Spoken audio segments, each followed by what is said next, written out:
Let's go. Oh, Charles rocks. Wasn't that good the other day? Charles Keith, do you like that lecture? He's excellent. He taught a seminar on imperialism last year, which is very good. Before I start, I just wanted to just to give you a visual idea of the new imperialism. That is the period he was talking about from the mid 1880s, let's say 1884, 1885 to 1914. So what to focus on is just when you're looking at this thing is there's Africa. Okay, there's Africa. So you got a few little, few little splotches, and there weren't even maps of much of the internal part of Africa. So that's 1880. And now look at this. That's 1914. So something has happened in between, which is that the scramble for colonies has literally eaten up the entire continent. And the places that Charles was talking about was obviously West Africa, basically, here, West Africa. And now Mali and Senegal and Algeria, obviously, Morocco and Tunisia and that sort of thing. And then the rest you just see. But it's an extraordinary contrast in there. And there's Fashoda, which is where the two expeditionary forces stumble into each other, and there's a thought of war, and they settle it there with a few drinks. But then the foreign ministers go wild, and it's all that. So just to remind you of the context. So that's what I'm going to talk about today. I don't know if you're recording yet, but we can, yeah, okay, Ali. So just to put this in context of, the diplomatic origins of World War I. Because, the traditional image of all this isn't a bad one. It's the entangling alliances that create this kind of house of cards that when war first breaks out, or for that matter, when the Russian Empire declares mobilization of its armies, that the house of cards will collapse, and the great powers, minus Italy, which will wait for the highest bidder in 1915, go to war. So how did this, how does this all happen, briefly, in 45 minutes? How does this happen?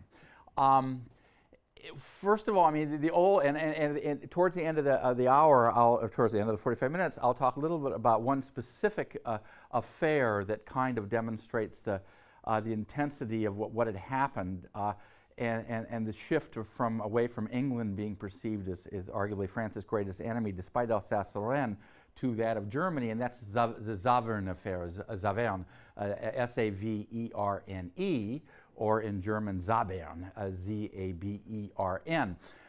But of course, lots of the diplomatic history of this period.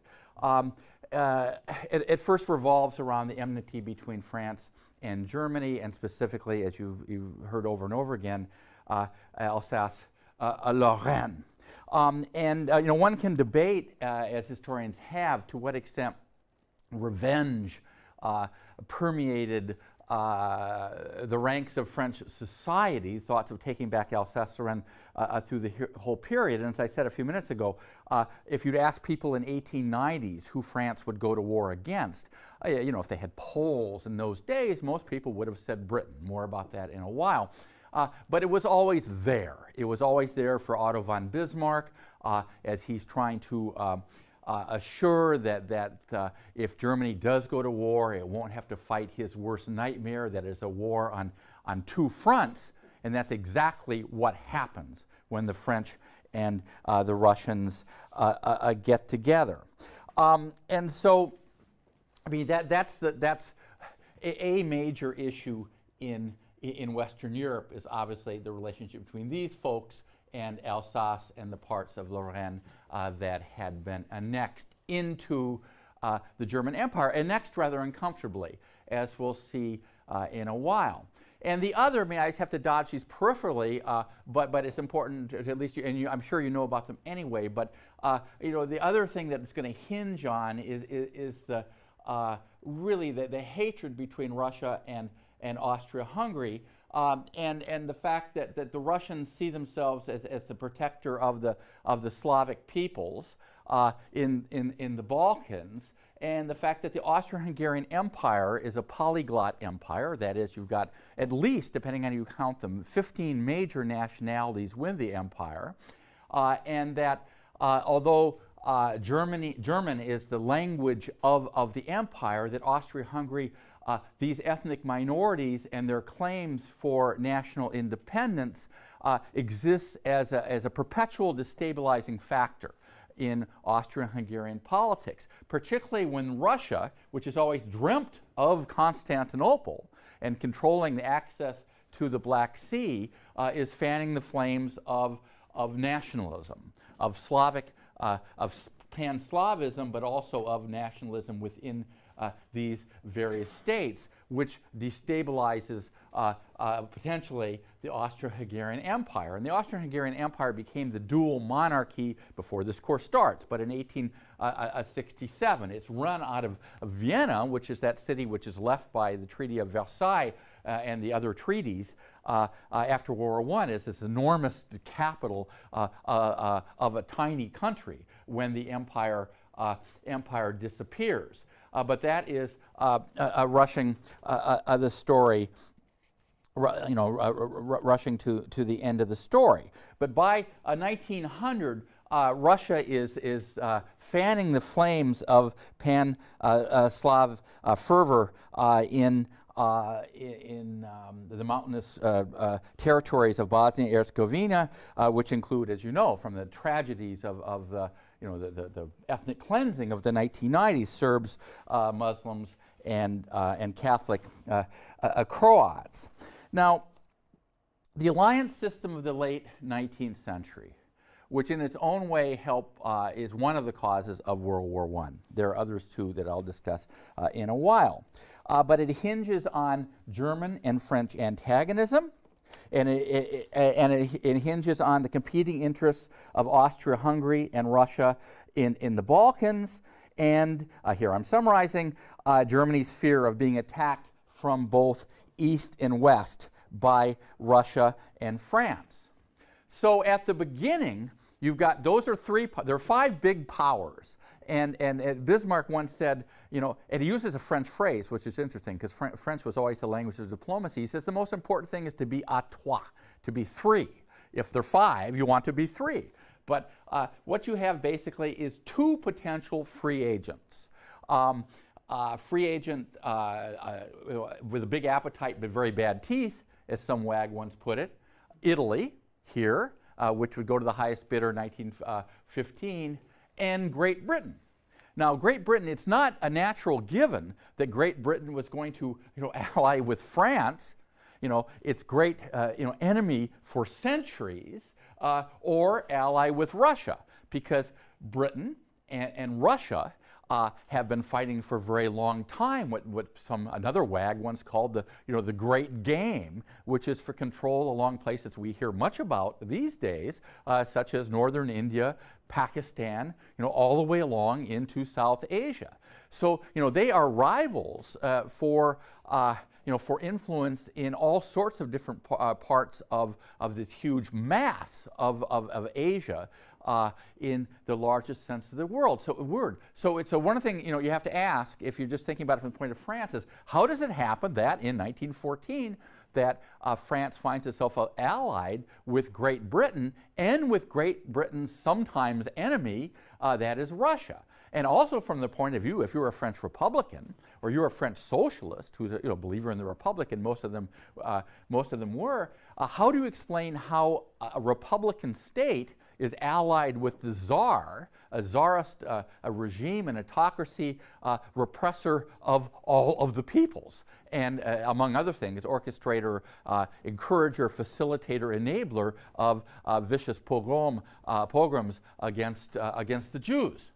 So how this happens, is extremely interesting, and it means that these powers are on the search for allies who are going to give them an advantage should Europe go to war. Now later on, I will make the case, and it's the obvious one to make, is that most people who followed such things expected a war in their lifetimes. there had not been a major conflagration since Waterloo. Basically, you had wars, you have fighting after the 1848 revolutions, the intervention of the Russian army, you have the Crimean War, often Crimea, appropriately enough, 1853, 1856, you have Prussia fighting Austria in 1866, you have the Franco-Prussian War, as you know, in 1870-71. But basically, this period is sometimes referred to in textbooks, I don't know if in mine it is or not, but it's the Pax Britannica. Because England rules the waves, et cetera, et cetera. But most people thought there would be a war in their lifetime because of these antagonisms. More than that, many people, how many, it's difficult to say, wanted a war. More about that later. They expected a war. But nobody expected a war that would carry away 4 empires and millions of lives and would last way over 4 years and would, as I've said before, unleash the demons of the 20th century. So in 1879, Bismarck forges the cornerstone alliance between Germany and Austria-Hungary. And it's predicated on German support for Austria-Hungarian resistance against Russia's activities in the Balkans. So that is a key alliance. And one of the continuities of this entire period, from 1879 to 1914, is this alliance, which will become more formalized later. And this explains why it was in July of 1914 the Germans give the famous blank check, and that's a good way of putting it, a blank check to Austria-Hungary after the assassination of the Archduke Francis Ferdinand in Sarajevo on the 28th of June, 1914. And they say, you can do whatever you want to Serbia, and we will back you all the way. And back you all the way, that's a big statement, because that means we will back you even if it involves eventually going to war with these guys, with the Russian army, the Russian masses, the Russian nationalities. And nobody really knew. I mean, the Russian army had been defeated, and Navy as well, had been humiliated by the Japanese in the Russo-Japanese War of 1904-1905. So nobody really knows what this is going to be like, but they all know it's going to take 2 weeks for Russia to mobilize its armies. How do you get all these people from here to there? You got one railroad line running, which would cost them in 1904-1905, running to Vladivostok, the port, on the Pacific Ocean, or well, I don't know if it's on the Yellow Sea or Pacific Ocean, but it's way far away. I've never been to Vladivostok.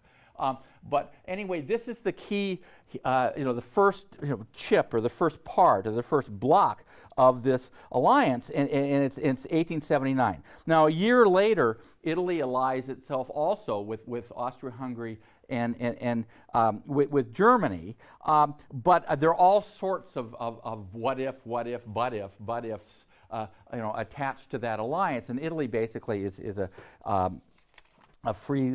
freelance, a loose cannon during the entire period. Now, the last thing that Bismarck wants, remember Bismarck's out of there, you may not know this, but he's out of there in about 1894, isn't that it? He dies, I think, in 1894, if I remember right. So he's not around, but his nightmare is Germany being encircled. And the last thing that he wanted to see happen in his lifetime, or in the lifetimes of his somewhat hapless successors, at the very end, the man with so much authority over foreign policy is this lugubrious, sad man called Bethmann Hollweg, whose name you can forget, who was convinced he once tells his son, don't plant a lot of trees on our estates because the Russians eventually will come and take these estates and they won't do any good. And he had this sort of fatalism that he was convinced that there would have to be a war, and he once says that necessity, a chilling phrase that is echoed in our own time, indeed in our own country sometimes, necessity knows no law. But anyway, all the successors of Bismarck, the last thing they want to do is to see France ally with these guys here. Now, how does that happen? I mean, if you go to Paris and you go to the one of the more beautiful bridges in Paris from the end of the 19th century is the Pont Alexandre III, the Bridge of Alexander III, which is sort of beautiful. It has Art Nouveau touches, and here was this odd scene of the Tsar, repressor of all of the peoples, showing up. And they're having to teach the French Marine Band how to play the theme song of the Tsar, whatever that is, and the Russian military band learning the Marseillaise, how incongruous, since the last thing that the Russian Tsar would ever contemplate was the kind of government that France has. How does that happen? That is really extraordinary. Well, it has to do with, with fear of Germany.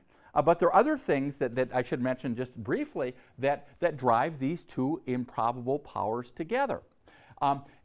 Besides the cultural factor, because lots of people, lots of the Russian elite, some spoke German, depending on where they live. In Königsberg and places like that, they spoke German. But lots of them spoke French, and you had these sort of cultural ties. My mother, who grew up in Battle Creek, Michigan, of all places, Kellogg's of Battle Creek, she was taught French, though not very well, by a Russian. A member of the Russian royal family, who are all these people when they have to go after the Bolshevik Revolution, they come to the United States, and lots of them. I have a student working on this now, end up being taxi drivers in Paris, and some of them come to the United States, and the more well-heeled ones, some of them are getting jobs teaching French. But that enough, this old cultural connection isn't all that important, and that's not going to drive them together at all. But there are other forces besides. Not after 1879, a potential common enemy, particularly this one. And one of them is economic investment. Is that one of those things I mentioned before about French investors is that those with capital to invest are frequently investing outside of France. And they invest heavily in Russia. There is still some suit somewhere in which some French company is trying to get from the Russia of Putin money back lost in 1917. It is still going on. And so lots of money was invested in Russia, particularly in Russian railroads. They invest in Spanish railroads and in Italian railroads and in other things as well. But there is this conduit, and money, money has a big influence in diplomatic matters. And if you're trying to explain why it is that the French ambassador, totally forgettable guy called Maurice Paléologue, is chasing around in the garden representatives of the Tsar, trying to firm up the details that Russia will, if France is invaded by Germany, move its armies in this direction and attack Russia. You have to go back to that fundamental fact is that these economic ties help solidify the sort of great power arrangements that are being made. And so in 1889, the year of the centenary of the French Revolution, here is the Tsar of Russia showing up in Paris and being welcomed enthusiastically, and of course the socialists don't like it at all because of and this wasn't even, this was before the pogrom in 1905 and particularly in Crimea, but in other places as well. And so in 1892, France and Russia sign a military treaty by which each pledged a military response if the other were attacked by Germany or by one or more of its allies. And there's a formal alliance in 1894. Now, formal alliances are not published in Figaro or in Le Temps in newspapers, but everybody knows the rough outlines of this. Everybody knows. Nobody has any illusions in London, in Vienna, in Berlin about what this treaty means. And what this does is it ends what Bismarck had intended, the diplomatic isolation of France. And now these guys are surrounded. Now, how does Britain get into this? Briefly. Well, Britain gets into this in the following way. That Germany basically becomes a much bigger economic rival than anyone else. That the German economy, particularly the industrial economy, grows rapidly. Virtually, they're nipping at the British heels in terms of steel production. They're cranking out huge battleships, which are called dreadnought battleships, or that's just the size of the ship. And it's an advantage in military things to have the latest guns and the latest ships as opposed to ones made older, and that sort of thing. So they're nipping at their heels, and in some aspects even steel production increasing, and they go way ahead in chemistry. The Germans are without any question, the leading power in chemical production and chemical experimentation, and the universities play a major role in that. And that with its economic rivalry which has things is involved in Africa, imperial rivalry there, et cetera, goes the naval rivalry that heats up after the turn of the century. And in both Germany and in Britain, as in France, you've got these naval leagues. You've got these groups of citizens, who invite admirals to dinner to give thundering speeches about defeating, the perfidious Albion or defeating whomever. But what they really want to do is to get their countries to build more big ships, and of course, industrialists just love that. The stuff that Charles was talking about the other day. I mean, you bring an explorer to lunch and have him talk about how awful the horrible Huns are. That is, the Germans, the Boche, and all of that. After the French case, so they have this big rivalry going on because Britain's control of the seas has basically been for centuries. In World War I, there was only one naval battle of any consequence, which is basically a draw, but in which the British Navy forces the Germans back. This is, in the next war, will force the Germans back into port. A battle up here. So the last thing they do that the British think that they can do is lose control of the seas. And all these big German ships, in the kind of aggressive way that they're inaugurated by this, Nicholas, or by the Kaiser Wilhelm II, banging bottles of German champagne over these ships and giving it, more heated speeches about Germany's destiny and place in the world, et cetera, et cetera. And so what happens is that basically the British government, which is, for a long time has said, well, we don't need to make an alliance with anyone else, with anyone at all. Now, as economic tension, followed by political and naval tension between Germany and Britain increased, they begin looking across the Channel to the French. I said earlier that in the 1890s, and the Fashoda incident is in 1898 or 99, I can't remember. It doesn't matter. If you ask people in Paris or Lyon or some big city or Bordeaux where the next war was going to be, they would say it's against the British. And let me give you an example of that. There were, since lots of people expected wars, there are these folks start writing future war novels. And it's just that, Jules Verne and all of that, and there were these sort of science inspired novels and writing that reflected electricity and sort of space wars kind of stuff, but there were also future war novels. And one of the more ridiculous ones, the author of which escapes me, was a novel published that had some success in England in the 1890s. And it involves a future war against whom? Not the Germans, but against the French. And the novel goes something like this. I mean, would never want to read such a thing. Is that the people in Dover down here, the White Cliffs of Dover, one day they wake up on Sunday morning, and my God, the French have arrived. And in their sneaky ways, they have been digging a tunnel under the English Channel. Now, Napoleon wanted to dig a tunnel under the English Channel. We now have a tunnel under the English Channel. It was in there again about 5 weeks ago or 6 weeks ago, very rapidly. The fast train that finally, after all these years, the British finally did their part. And now the train actually runs fairly fast after it arrives at Dover instead of just slinking along in the mud until it gets to London. But so these folks go out to have their greasy eggs and chips and all this kind of stuff on a Sunday morning, and they suddenly see the French are there, and they are armed. And they have snuck through this tunnel that's been being built underneath in their sneaky ways, and then they pop up with their guns. And the thing that's so ludicrous, I mean, talk about national stereotypes, is that in this novel, the soldiers, at least the avant-garde, the first people arriving, are dressed as French waiters. And under their large, dirty napkins, again, this is the British image of the French, this large, are sneaky weapons that they have been, building and then hiding. And of course, they rush out, they seize Dover, and then the British people, rally, and of course, they call out the constables, and they drive them back into the tunnel and plug up the tunnel, and that's the end of that. But of course, it's a call for, for more military preparation, etc.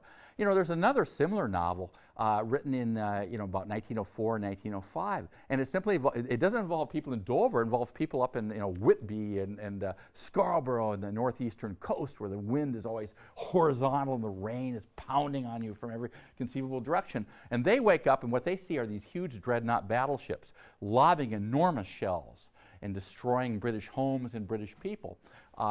With big guns. And the point of the novel, outside of putting people to sleep, was to encourage yet more military preparations to fight a war not against the French anymore, but against the Germans. And events in 1905, the first Moroccan crisis, which you can read about in Chip Starwine's book, followed inevitably in 1911 by the second Moroccan crisis.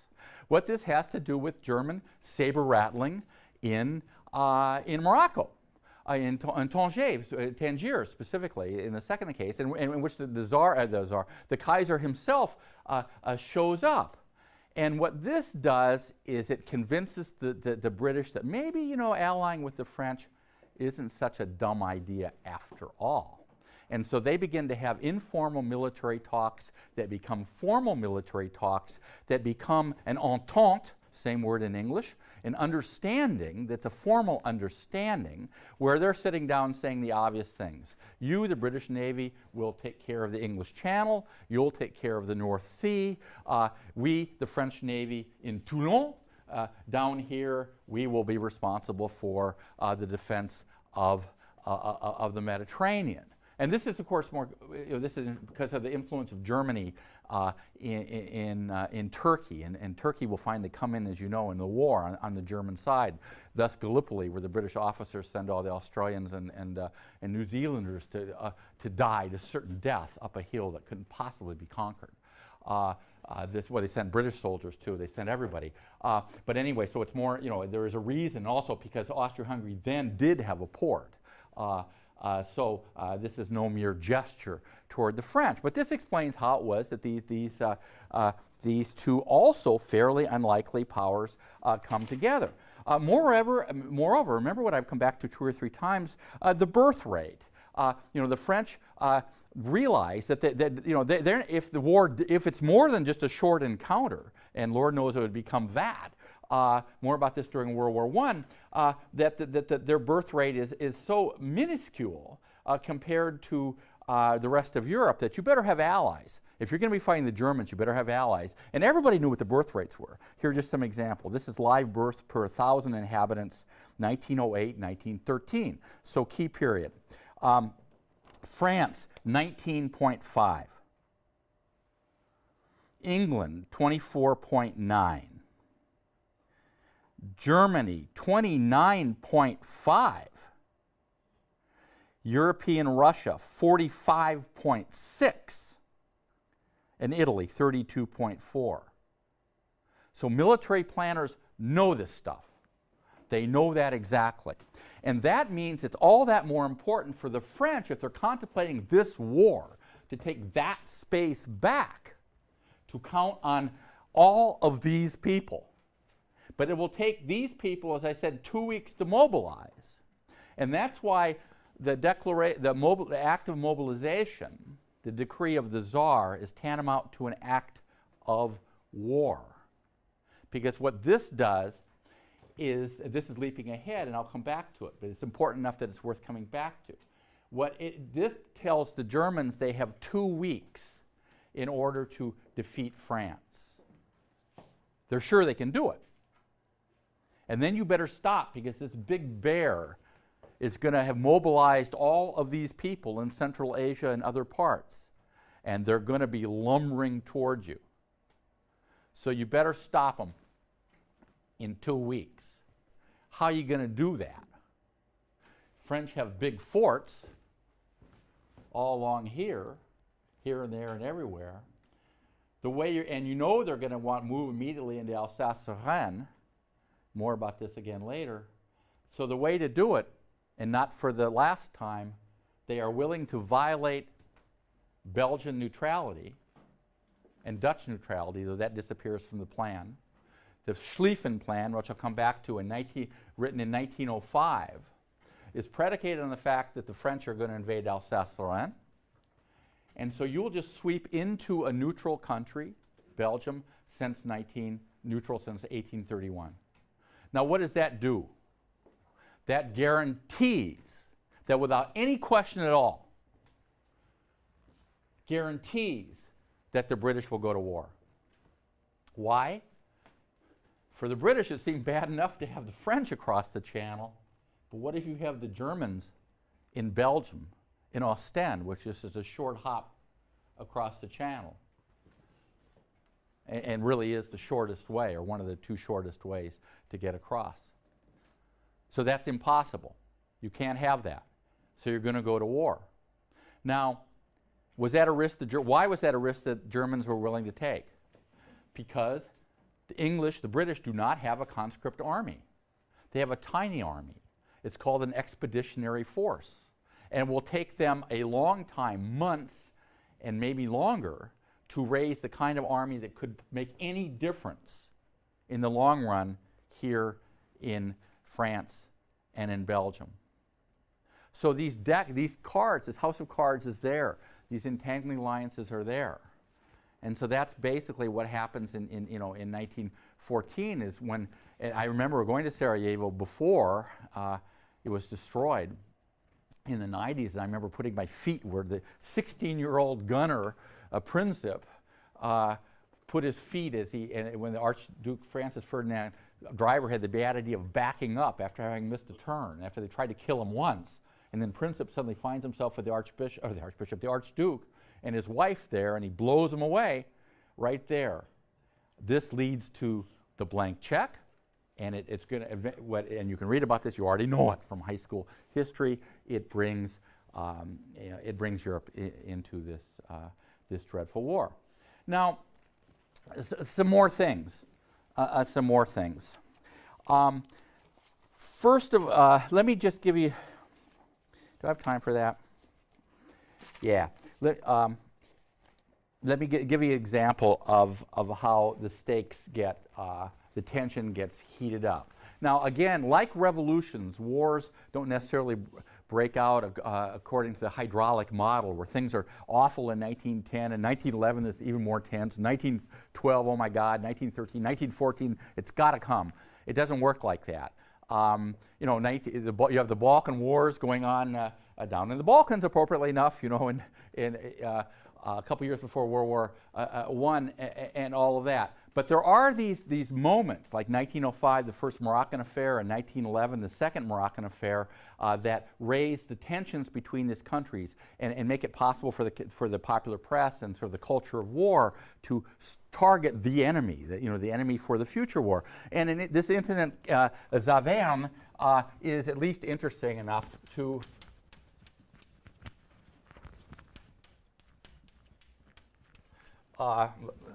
in German, in French, to discuss, because it leads to this increase in tension. And this is 1913. Now, Alsace and parts of Lorraine are annexed in 1871. But the German government doesn't really trust Alsatians. In fact, they don't have the same statute within the empire as the other parts of Germany, such as Bavaria or Württemberg or Hanover, that they have, or Pomerania or Brandenburg or any of the other states. They are part of the empire, but they don't have all the rights. As a matter of fact, the representatives in the Reichstag from Alsace and Lorraine cannot vote on certain key, foreign policy matters and all of that. So there's a lot of tension there. But again, showing the sort of people can have multiple identities. To be sure, many people left Alsace and Lorraine and moved to Paris and moved to Belfort and all sorts of Nancy and all sorts of places after 1871 because they didn't want to be German. But Alsace is basically, and Lorraine is basically German speaking in 1913. 1913. The total, just to give you an example, of the number of communes in administrative units in 1913, 385 spoke French. French is the majority language in 385. 1,225 are German speaking, and 86 no one has a majority. So in other words, 77% of the communes in Alsace and the parts of Lorraine that were annexed are German speaking. Yet many people, not all, but many people, and we don't know how many, consider themselves French even though they spoke German. Well, why not? There are lots of people who had multiple identities. We've talked about who are Basques, who feel that they're French, or Gascon, or Provençal, or Flemish, et cetera, et cetera. So you've got this sort of that situation. But Alsace is terribly important because when you go up to the border between Alsace, French Alsace and German Alsace, you've got this crête, or these what do you say, crête? I can't even think of it in English. You have these these mountains, these summits, really, and you've got this road, a military road, all along the top, and so it's an important frontier point. And so for the point of view of the German military in particular, they don't trust the Alsatians, even though they speak German. They speak the same German that is spoken across the Rhine River in Freiburg, for example. And what this incident takes place in 1913 does is it confirms the image of German aggressiveness. There's a chance it could have brought war. I mean, it doesn't. But there are other reasons, too, why Berlin does not trust Alsatians. Why? One reason is that, remember, Bismarck was totally anti-Catholic. And he wages this war on the Catholics called the Kulturkampf, the cultural war against the Catholics. And within the German Empire, you've got Catholics in the Rhineland, you've got Catholics dominant in Bavaria, and you've got Catholics where? In Alsace. And this is part of the problem too. So you've got these tensions between German officers and Alsatian citizens. Finally, in 1911, Alsace-Lorraine is recognized as a federal state, but they still have to abstain on issues of war, treaties, and constitutional amendments. So you've got this little town called Saverne, which is a very pretty place, 8,000 people with a canal running through it. You've got your basic German officers with their dueling scars, and lots of tension between civilians and soldiers. And the tension was made worse when a German officer, indeed speaking to some Alsatian soldiers who were there, they tried to bring soldiers from other parts of the empire to be soldiers there, the way that you would never find, Castilian, or you'd never find Catalan soldiers, guarding Barcelona. You'd find Castilian soldiers. He refers to all Alsatians in an extraordinarily scatological and pejorative term in German slang. And people don't like that. There's a lot of tension, and that word spreads. And then an officer says, I don't care if you kill these bastards, what a good thing that would be, or something like that. And so word spreads, and it turned out there was a junior officer who had had the very bad idea of sleeping with a 14-year-old Alsatian woman, and so some of the Alsatian guys get a little drunked up, and then they pull him out of the room and beat the hell out of him, and so things get which is probably a good idea, but I mean they shouldn't have done that, but it goes from there. Going from there, and then the German High Command and the newspapers get involved in this, and they make it seem like there have been insults to the German flag, to the German emperor, by these people who cannot be trusted because they are who they are, etc. And of course the French say, well, these are real French people who are being attacked and indeed molested in one case, child rape, essentially, at least legally, by these horrible Huns. And everything, the tension level goes up. Now, they don't go to war, but it confirms these kinds of stereotypes that you would see, by the way, in the first year of the war, too, where the images of, the brutal German, and there were atrocities. There were atrocities committed by Germans more than were committed by other people on the Western Front. That's without question. And all these rumors, that kind of confirm this image that is in many ways false, but there was enough of a grain of truth in it that it goes back to this incident. So this minor incident, essentially a shouting match and a fight in a small town in Alsace, has huge implications. And what it does is it helps confirm not only the image of the other, but it confirms, these military plans. That for the French, it's going to be very, very important. For the home front, particularly, that you better, when the war starts, get yourself into Alsace and Lorraine and take Alsace-Lorraine back. Some of them think, well, we can't really, are they not going to really go through Belgium, are they? They think that maybe they're going to be fighting them here. Of course, that all will happen later. But so in 1914, there really aren't any surprises. The way and the people who tried to stop the war, like Sir Edward Grey, who said the lights are going out all over Europe, they will not be lit against in our lifetime. Man, did he ever have that right?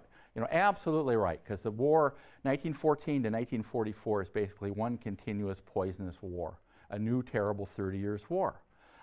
But once this had all been set up, there wasn't much could happen. To stop it. And the way the military planning goes is it helps explain, and I will explain next Monday, how it was that this war that was supposed to be over before the leaves fall, over before Christmas, home before Christmas, etc., nach Berlin, nach Paris, à Berlin, goes on for years and years and carries away an entire generation of people, of young men.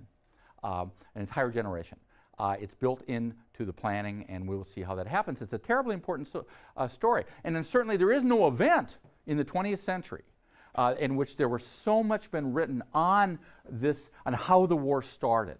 I remember my uncle, my great uncle, who fought for America, and he was an American, and he fought in 1917, 1918, and all that. I remember, and I was a little teeny guy when he died. But they gave me the book of the documents showing that the Germans started it all. But the Germans didn't start it all, and that would have a huge impact on what happens in Germany in the 20s and 30s, and thus be very important. But that's why this is an important subject. And just in conclusion, what else can we say? When obviously it's not only these diplomatic factors and not only this military planning that brings about this war. There's more to it than that. And Charles alluded to very effectively, very cleverly, to some of the other factors the other day, and I barely need to repeat them.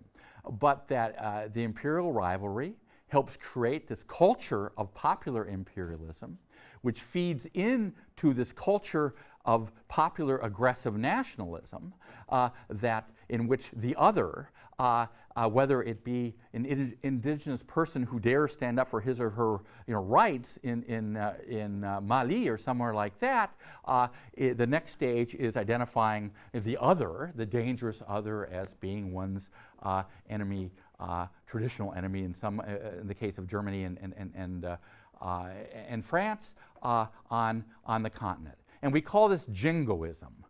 From sort of a poem that was in a British newspaper. I think that's where it started. By jingo we'll get them, et cetera, by jingo we get them. And jingoism basically means aggressive nationalism. And it's this expectation that war will come, which not only, the military, Joffre said, one of the high command in France, he said he anticipated every day, he dreamt of the next war, what it would be like, that it would be wonderful, thrilling. And the whole the social Darwinist idea that that you got the survival of the fittest, but if you're going to show you're the fittest, what a better way to do it than instead of just dueling with some guy in your own national team, getting a dueling scar on some general that you quarreled with over a woman in a tavern sometime. Now you're going to show that you fill in nationality, the British, the French, the Germans, the Russians, you name it, that you're the best, and you're going to show them. And you're going to show them on the battlefield. And from the point of view of the French, what one has to keep in mind is the French were invaded. The French did not invade Germany. The Germans invaded France. C'est tout. Point. But nonetheless, there was this expectation of war and the way it fits into, into the equivalent of boys' life magazines and popular novels about the future war, painting the map of the world, the color of your particular country, red in the case of Britain, et cetera, et cetera.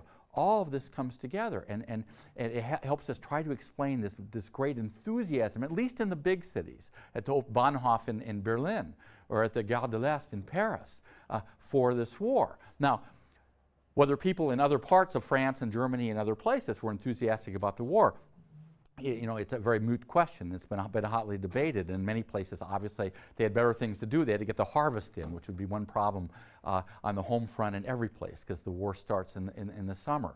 But the expectation of war and the culture of war, closely tied to the culture of nationalism, aggressive nationalism, tied to imperialism and economic rivalry and everything else, helps explain how this war came about.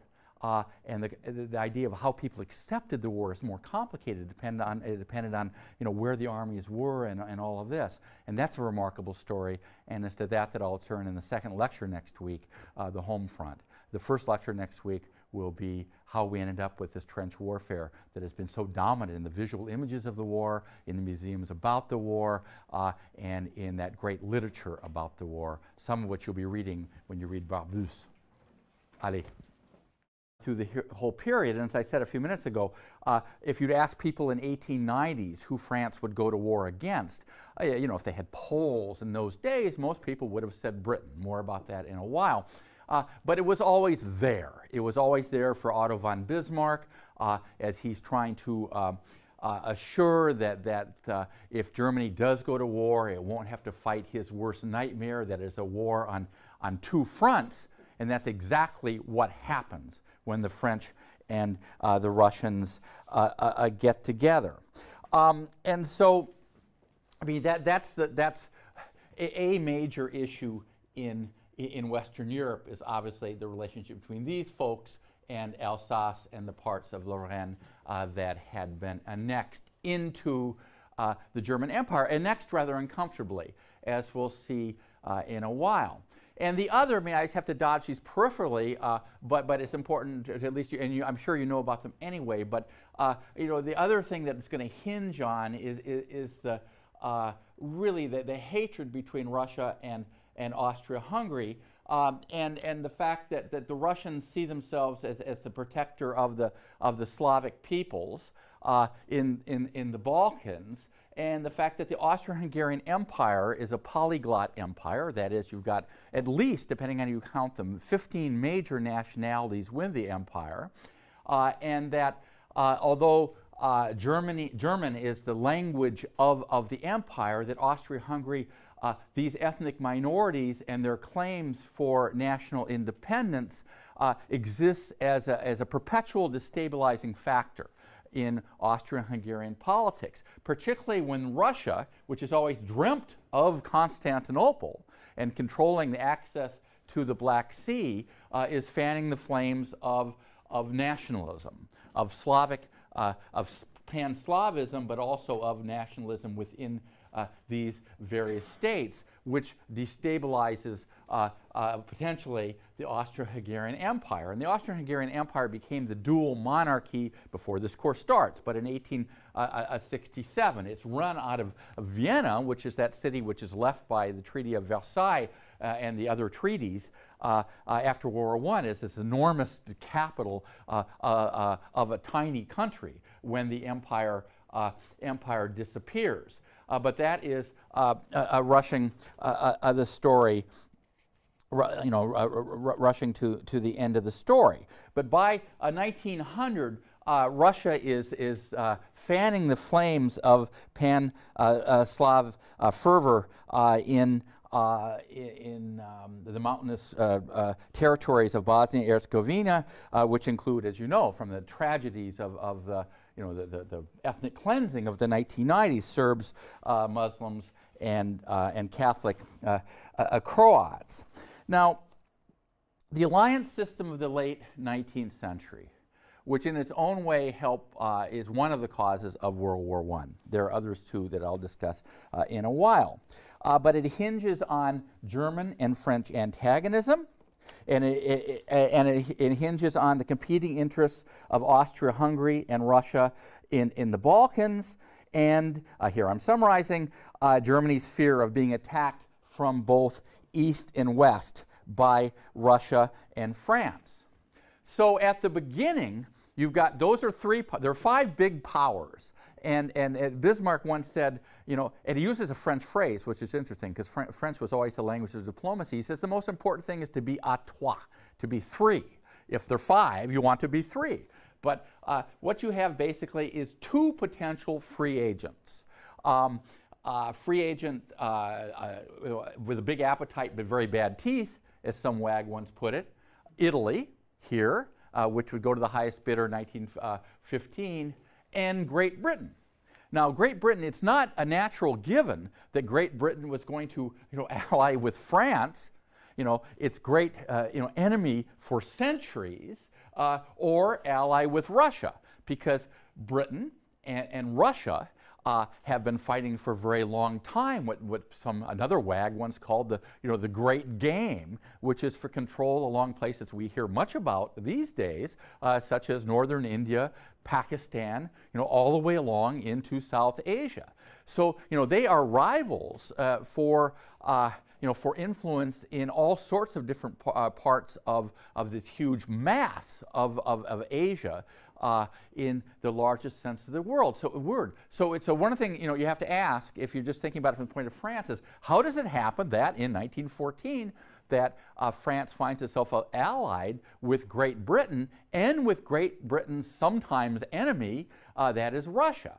And also from the point of view, if you're a French Republican or you're a French socialist who's a, you know, believer in the Republic, and most of them were, how do you explain how a Republican state? So just to put this in context of, you know, the diplomatic origins of World War I, because I mean the traditional image of all this isn't a bad one. It's the entangling alliances that create this kind of house of cards.